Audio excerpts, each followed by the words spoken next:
여러분들이 어제 또 여러분들이 우리 힘벌리 자매님 어머님 나일류 어머님인데 세상 떠나셨습니다. 그래서 많은 분들이 장례식에 오셨습니다. 사실은 우리가 이곳에서 장례식을 하지 않았지만 지난 몇 주 동안에 우리 윤미희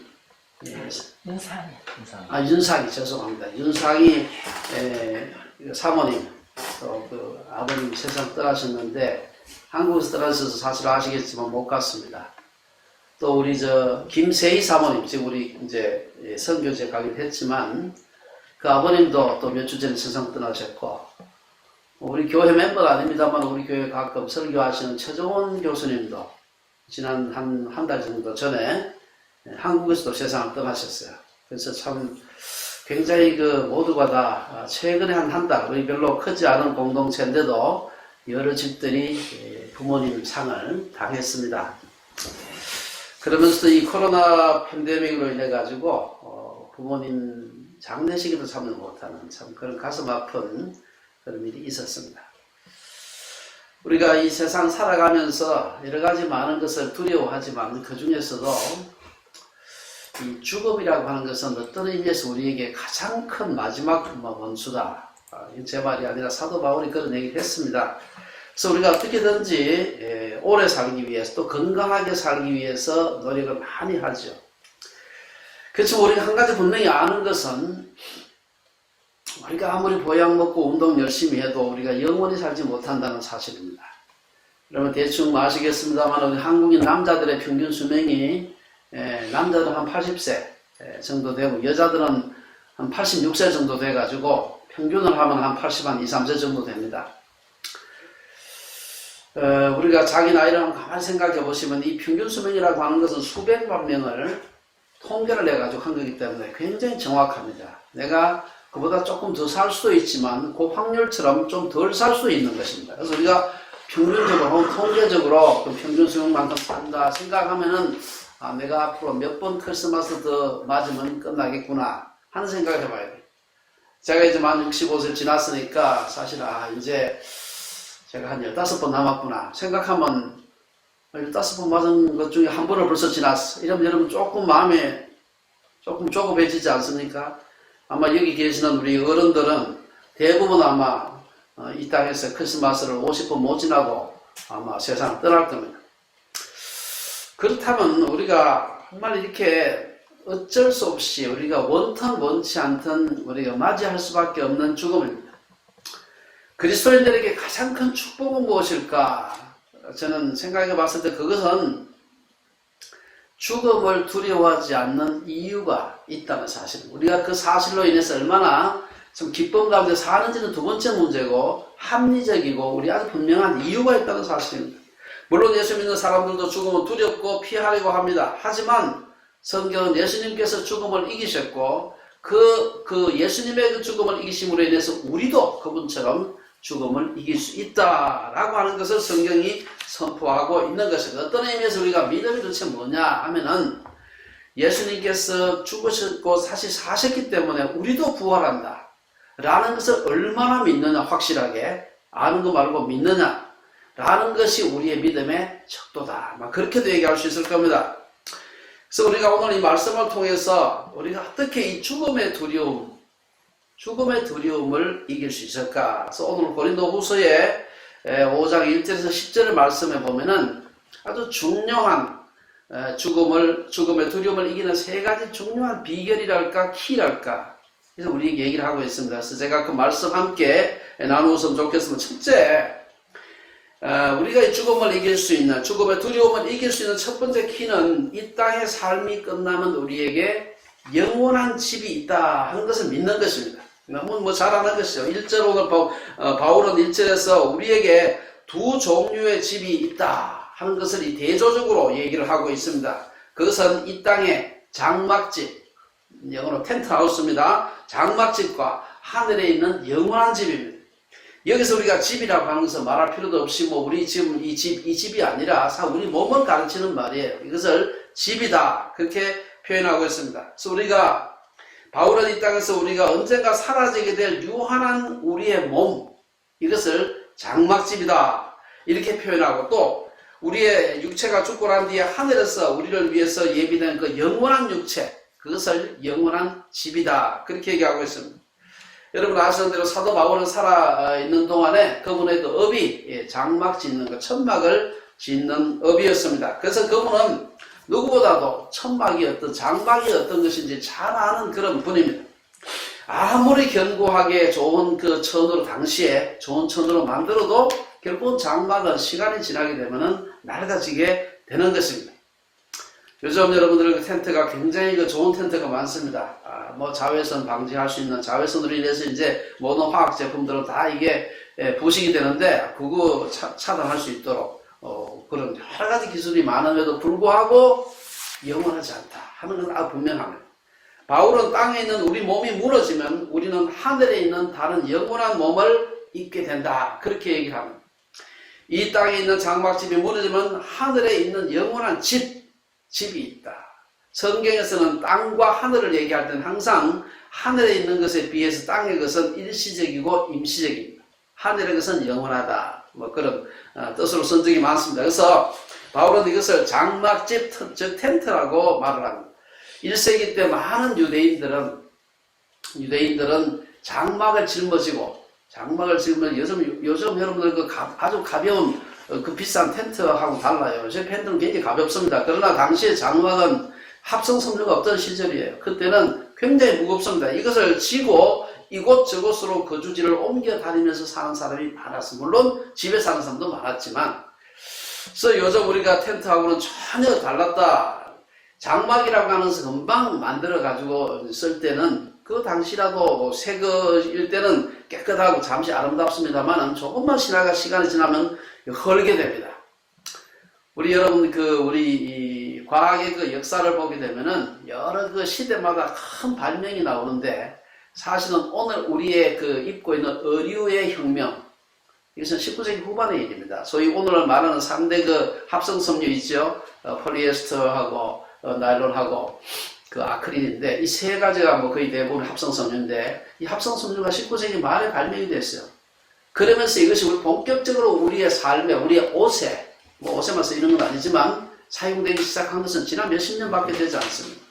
지금처럼 여러분 집에 옷이 한 벌만 있는 사람이 아무도 없죠. 봄 옷 하나밖에 없다. 뭐 이게 그런 사람 없어요. 다 두 벌, 세 벌 다 있습니다. 그거 다 떨어질 때까지 입으려면 죽을 때까지 입어도 다 사실 못 입어요. 그런데 1세기 때 장막은 그렇지 않았습니다. 지금보다도 훨씬 더 일단 그 내구성이 적고 조금만 쓰게 되면 찢어지고 또 다니다 보면 또 찢어지게 되고 찢어지면 깊죠. 또 찢어지면 또 깊고 이러다 보면 한참 지나게 되면 하는 말로 무더기가 되고 너덜너덜해지는 것입니다. 이런 그 장막집 생활을 하는 사람들에게 꿈이 있다면 뭐냐? 그것은 이 유랑의 삶을 끝내고 어떻게 하면은 견고한 집에서, 그것도 돌집에서 한번 살아봤으면 하는 것입니다. 오늘 본문 1절에 보면은 장막집이나 혹은 그 영원한 집, 여기 서로 대조해서 말하는 이 집이라는 말이 우리말로는 같은 집이라는 말로 썼지만 사실 이게 원어가 달라요. 뒤에 그 영원한 집 할 때 집은 우리가 그냥 아는 오이코스라고 하는 그 단어를 쓰고 이 집이에요. 다른 말로 빌딩이라고 이렇게 번역할 수 있는 것인데 앞에 있는 장막집은 다른 말입니다. 이것은 그야말로 임시집이고 이것은 아케노스라고 전 다른 그 단어를 쓰고 있습니다. 우리가 어디를 갔을 때 잠시 머물기 위해서 돌집 짓고 뭐 벽돌집 짓고 하지 않습니다. 잠시 쉴 때는, 잠시 머물 때는 뭐 렌트를 하든지 아니면은 천막 치고 잠깐 있다가 뭐 끝나면 다시 돌아오는 것이죠. 그래서 우리가 우리 얼마나 잘 관리하느냐에 따라서 텐트의 수명이 달라지긴 하지만 조금, 그러나 결국은 텐트라고 하는 것은, 장막이라고 하는 것은 수명이 굉장히 제한적이다. 우리의 육체도 그렇습니다. 우리의 육체도 낡아지는 장막 같아가지고 우리는 이 육체를 건강하게 유지하기 위해서 운동도 하고 보약도 먹습니다. 여러분 아시는 분 아시겠지만 저는 하루에 한 10km씩 늘 걷습니다. 근데 암만 걸어도 조금 더 튼튼해질 겁니다. 뭐 건강해지고. 그러나 낡아지는 육체는 방법이 없다. 지금 우리는 이 땅에서 잠시 살 때 사용하는 일시적인 몸을 입고 살아가고 있습니다. 하지만 때가 되면 이 캠핑의 생활을 끝내고 집으로 가듯이 우리는 이 일시적인 장막집에서 벗어나 영원한 집으로 가는 것인데 그게 곧 죽음입니다. 어제 장례식에 참여하면서 여러분 다 어제 아마 시신 그 바디 쇼잉 하는 걸 처음 보셨다는 분도 계시더라고요. 한국에서는 그렇게 하지 않기 때문에. 그걸 보게 되면은 참 숨만 쉬지 않는다 뿐이지 사실 뭐 우리 모습하고 똑같잖아요. 그러나 그러고 끝나는 거예요. 이 땅의 삶은 끝난다. 그렇다면은 결국은 무너지게 될 장막, 우리의 육체에 대한 이 근본적인 대책은 무엇이냐? 그것은 영원한 집이 있음을 믿고 그 집을 위해서 준비하는 것입니다. 오늘 1절에 나타난 사도 바울의 고백도 보면 이 영원한 집에 대한 이 확신을 보여주고 있습니다. 만일 땅에 있는 우리의 장막집이 무너지면 하나님께서 지으신 집고 손으로 지은 것이 아니요 하늘에 있는 영원한 집이 우리에게 있는 줄 아노라. 여기서 안다는 말은 그 단순히 지식적으로 안다는 말에 이 속에는 확신한다는 의미가 들어있습니다. 바울은 예수님이 자신을 위해서 영원한 집을 준비하셨다는 사실을 확신하고 믿었고 고백하는 것입니다. 실제로 요한복음 14장에 보면 예수님께서 이 땅을 떠나시기 직전에 제자들에게 약속하신 게 있어요. 내가 너희를 위하여 처소를 예비하러 간다. 잘 아시는 말씀이죠. 바울은 예수님이 약속하신 대로 자신을 위해서 영원한 집을 준비하고 계신다라고 믿었습니다. 그래서 그는 그 자신의 육체가 무너져가는 것을 보면서도 절망하지 않고 자신에게 주어진 소명, 콜링을 향해서 끝까지 달려갈 수가 있었던 것입니다. 우리가 살고 있는 세상은 언젠가 끝나게 될 것입니다. 물론 예수님이 오게 되면 전체가 다 끝나겠지만 그 전이라도 우리는 개인적으로 날마다 우리의 종말, 죽음을 향해서 다가가고 있습니다. 우리가 죽게 되면 모든 것이 끝이 나릅니다. 이 세상에서 이는 다 끝나는 것이죠. 살아있는 사람에게는 오늘이 가면 내일 아침이 오지만 죽어있는 사람에게는 죽으면 내일이 없는 것입니다. 세상에 살아있는 모든 것은 다 죽습니다. 수조원, 요새 수백억 가지고 그렇게 감동을 안 해가지고 수조원을 가진 부자도 한 푼도 없는 사람도 죽으면 평등하게 만듭니다. 우리가 죽을 때는 단 한 푼도 갖고 가지 못하는 것입니다. 그래서 성경은 이 땅의 삶을 장막집이라고 말해요. 장막집은 무너지는 것입니다. 세상의 모든 것은 무너지는 것입니다. 좋은 것도 무너지고 나쁜 것도 무너지고 부귀영화만 장막집이 아닙니다. 가난과 고통도 장막집이다. 그래서 세상이 좋다고 해서 세상에 취하여 살아서는 안 됩니다. 반면에 세상의 삶이 너무 힘들다고 또 너무 낙심할 필요도 없다. 죽음은 세상에서 모든 삶을 완벽하게 끝냅니다. 하지만 그 후에는 사람의 손으로 짓지 아니한 하나님이 지으신 영원한 집이 있다고 성경은 말합니다. 이처럼 죽음의 두려움을 이길 수 있는 첫 번째 키는 이 땅의 장막집이 무너지면 우리에게 영원한 집, 무너지지 않는 집이 있다는 사실. 두 번째 키는 뭐냐? 오늘 2절에서 5절에 보면은 영원과 오늘이 서로 연속되어 있다, 이어져 있다라는 것을 믿는 것입니다. 이 땅에서의 장막집과 천국에서의 영원한 집은 불연속이 아니라 연속되어 있다. 2절에서 보면 하늘로부터 오는 우리 처소로 덧입기를 간절히 사모한다. 4절에서 보면 우리가 덧입고자 한다. 이런 덧입고자 하는 말은 영어 표현으로 보니까 그냥 clothed, 옷을 입는다 이렇게 표현돼요. 조금 정확하지 않습니다. 이건 어떤 의미에서 우리말이 더 정확한 덧입는다 하는 말은 기존에 입는 옷에다가 다시 덧입는 것을 얘기하는 것입니다. 아무것도 옷이 없는데 입는 게 아니고 있는 옷에다가 덧입는 것을 의미하는, 영어로 표현하면 to get dressed further 인 뜻입니다. 더 입는 거예요. 네. 이는 우리가 이 세상 살아있는 동안에 입고 있는 장막집과 이후에 덧입게 되는 영원한 집은 서로 이어져 있음을 의미하는 것입니다. 2절에서 바울이 하늘로부터 오는 우리 처소로 덧입기를 간절히 사모한다 하는 것은, 간절히 사모한다는 말은 덧입혀지지 않을 수도 있다는 것을 전제로 하고 있습니다. 3절의 말씀에 보면 우리가 벗은 자들로 발견될 수도 있다라는 것을 의미하는 것입니다. 이후에 주님께서 강림하실 때 남들이 다 옷을 입고 있는데 자기 혼자 옷을 입지 않고 누더기를 입고 있다. 얼마나 부끄러운 일이겠습니까? 4절에 보면 장막집에 있다가 천국집으로 옮겨갈 때 우리는 새로운 몸을 덧입게 될 것이다. 이 말은 이 세상에서 삶과 천국에서의 삶이 단절이 아니라 연속되어 있음을 의미하는 것입니다. 덧입혀진다는 말 속에는 우리의 인격이 그대로 유지된다는 뜻도 함축되어 있습니다. 그래서 그리스도인들은 이 땅에 발을 디디고 오늘을 살지만 또한 오늘의 삶은 천국과 영원에 잇대어 있다는 것을 믿는 것입니다. 천국과 영원은 죽음으로 끝나는 이 세상과는 단절된 것이 아니라 이어져 있다는 사실입니다. 그래서 제가 언젠가 우리 김동호 목사님의 설교를 들어보니까 이분이 이런 표현을 잘 하셨어요. 하늘을 덧입는 사람은, 그분의 말입니다, 오늘이 영원이 되고 세상이 하늘이 된다. 아주 함축적인 얘기를 한 것처럼, 저는 이것이 바로 우리 기독교 세계관적인 종말론, 기독교 세계관적인 종말관이 아닌가, 그런 생각을 해봅니다. 오늘 자신이 살아가는 이 세상이 천국과 영원에 이어져 있다고 믿는 사람은 이 땅의 그 일로 인해서 너무 작은 일 때문에 너무 마음을 상하지 않는다. 돈의 많을 벌어도 자랑하지 않습니다. 많이 배웠다고 아는 척하지 않습니다. 높은 자리에 올라갔다 해도 그들먹거리지 않는다.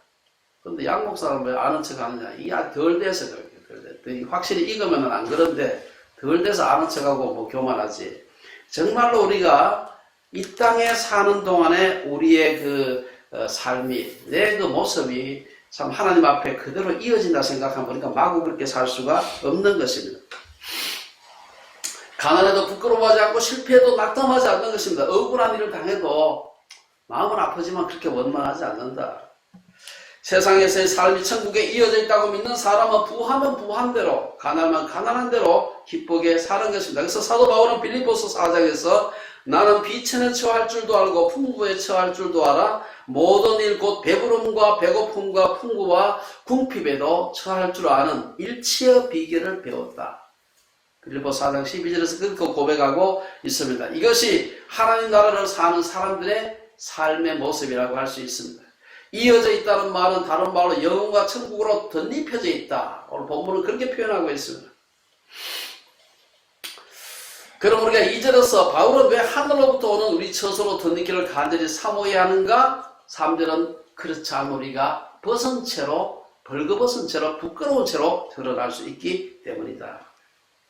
영혼과 천국으로 덧입지 않은 사람에게 세상은 더 이상 하늘나라가 아닙니다. 우리 주변에 우리 아까 김장님 기도했습니다만은 오늘 우리 세상을 보게 되면 코로나 바이러스로 인해서 지금 전 세계적으로 수십만 명이 지금 죽고 있습니다.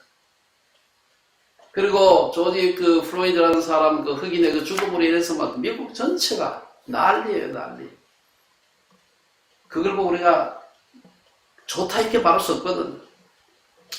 이 세상이 그런 여러 가지 많은 문제가 있음에도 불구하고 이 땅에서 삶이 천국과 영원에 잇대어져 있음을 믿는 사람은 우리 찬송한 대로 내 영혼이 은총 입어 중한 재짐 벗고 보니 슬픔 많은 이 세상도 천국으로, 슬픔이 없는 게 아니에요. 있지만 내가 그것을 천국을 바라보면서 그걸 천국으로 이어져 있다고 생각하면서 위로를 받는 것이지. 그런 사람들에게는 초막이나 궁궐이나 거언이나 하늘나라가 되는 것입니다.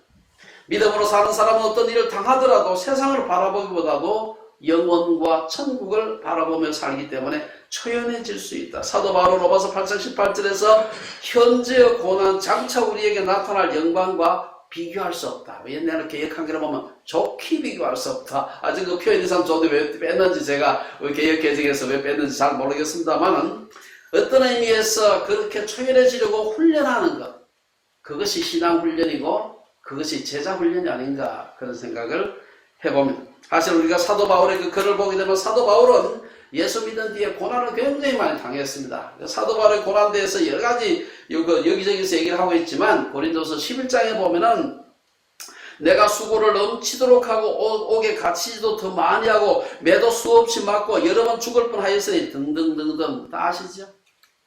그렇게 많은 고난을 당했어요. 그래서 바울은 너무나 그렇게 고통스러운 겁니다. 그래서 바울은 고린도전서 15장에 가면은 만일 그리스도 안에서 우리가 바라는 것이 다만 이 세상의 삶뿐이면 모든 사람 가운데 우리가 더욱 불쌍한 자다. 그런 표현까지 하고 있습니다.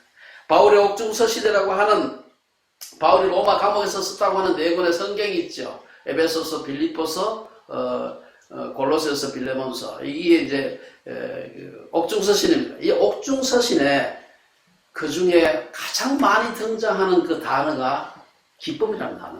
제가 헤아려보진 않았어요, 이거는. 근데 우리 여러분 혹시 기억하실지 모르겠습니다만 오래전에 우리 교회에 처음 우리 주빌리가 시작되었을 때 우리 교회 부교육자를 했던 김신정 목사님에게, 그분이 빌립보서 강의를 하셨어요. 우리가 돌아가면서 설교를 했는데 그때 빌립보서 강의하면서 전체 빌립보서 강의 제목을 기쁨의 서신이라 이게 딱 붙였어요. 저는 그거 잘 몰랐어요.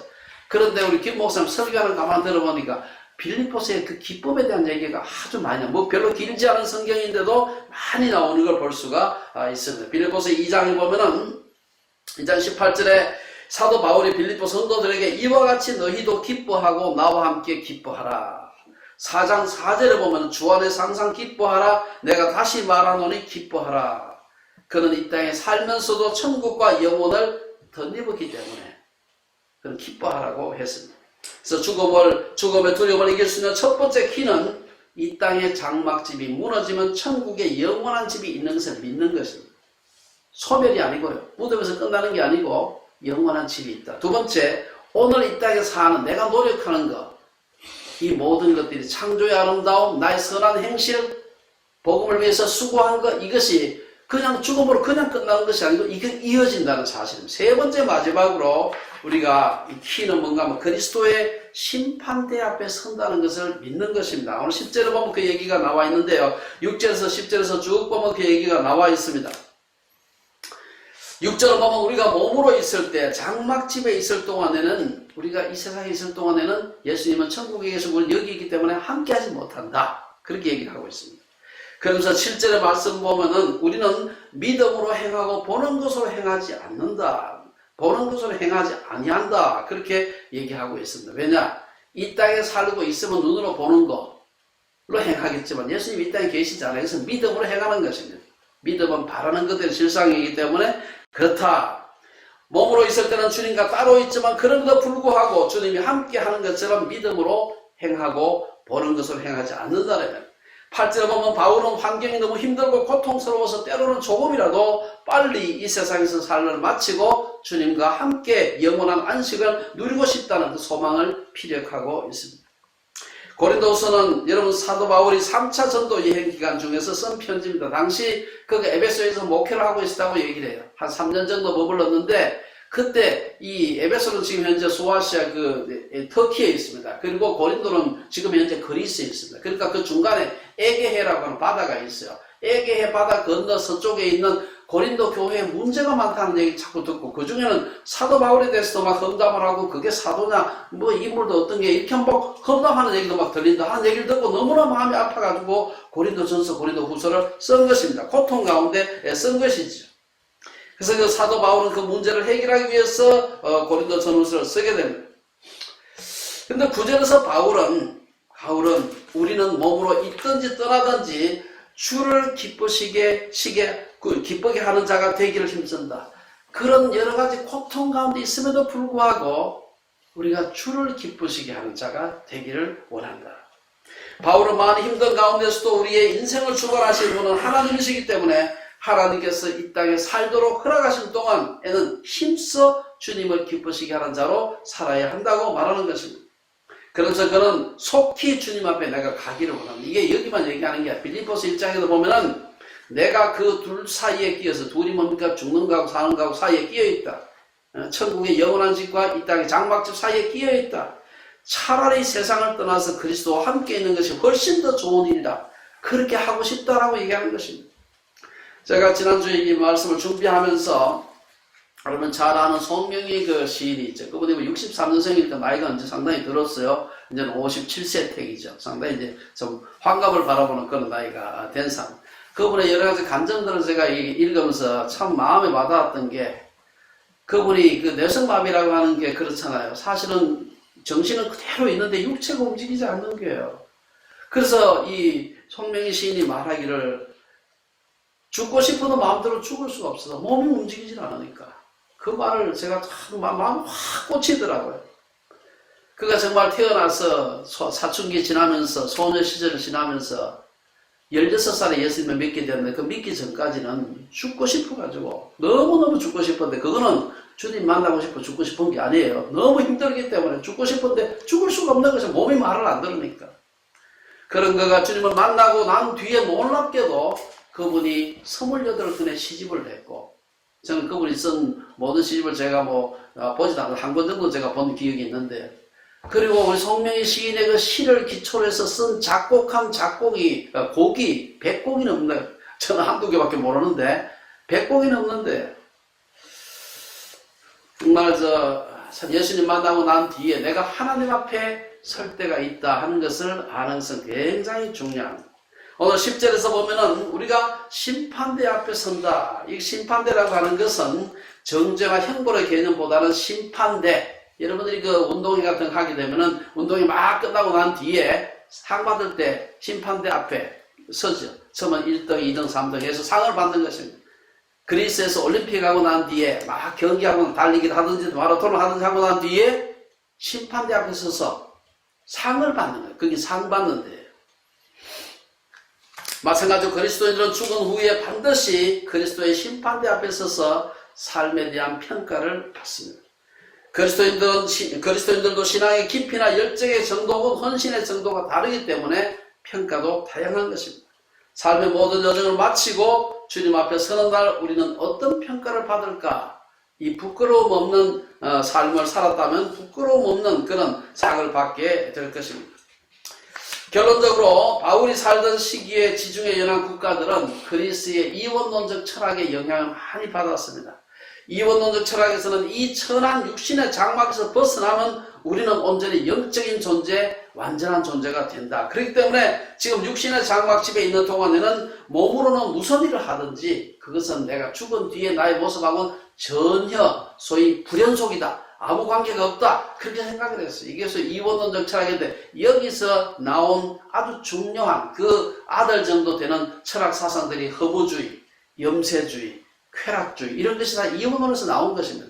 내 육체는 이 내 죽고 난 뒤에 온전하게 된 그 몸과 아무런 관계가 없다고 하기 때문에 그런 생각을 하는 것입니다. 하지만 성경은 그렇게 말하지 않습니다. 우리가 지금은 육신의 장막 속에 살고 있지만 죽은 후에는 영원한 집이 있다고 말합니다. 그리고 장막집과 영원한 집은 서로 이어져 있다. 이 땅에서 우리의 삶이 천국에 그대로 영향을 미친다는 사실입니다. 그리고 마지막으로 장막집에 속한 동안 우리의 삶의 모습에 기초해서 우리는 하나님 앞에서 평가, 리뷰가, 이밸류에이션이 달라질 거란 사실입니다. 히브리서 11장은 믿음으로 살아갔던 우리의 신앙의 선배들의 모습을 소개하고 있습니다. 그들이 장막집에 있는 동안 많은 고난을 받으면서도 믿음의 삶을 살 수 있었던 가장 중요한 이유가 몇 가지 나와 있습니다. 번향을 사모했다, 뭐 여러 가지 얘기가 나와 있습니다만 히브리서 11장에 보면은 마지막에 11장 26절에 보면 모세의 얘기를 들면서 왜 그 고통을 모세가 참았을까? 11장 26절에 보면 이는 모세가 상주심을 바르고 왔기 때문이다. 중요한 얘기입니다. 아무쪼록 오늘 본문에서 말하는 세 가지 중요한 키를 생각하면서 저는 제가 참 좋아하는 말씀 중에 고린도전서 15장 55절 부활장 끝에 가면 그 얘기가 나와요. 사망한 너의 승리가 어디 있느냐? 사망한 내가 쏘는 것이 어디 있느냐? 사도 바울이 사망을 조롱하는, 사망을 우습게 여기는 그런 사도 바울의 고백입니다. 저는 사도 바울과 같이 죽음을 감히 조롱할 수 있는 이 믿음의 축복을 누리는 주님의 식구들 되시기를 주의 이름으로 축원합니다. 기도하겠습니다.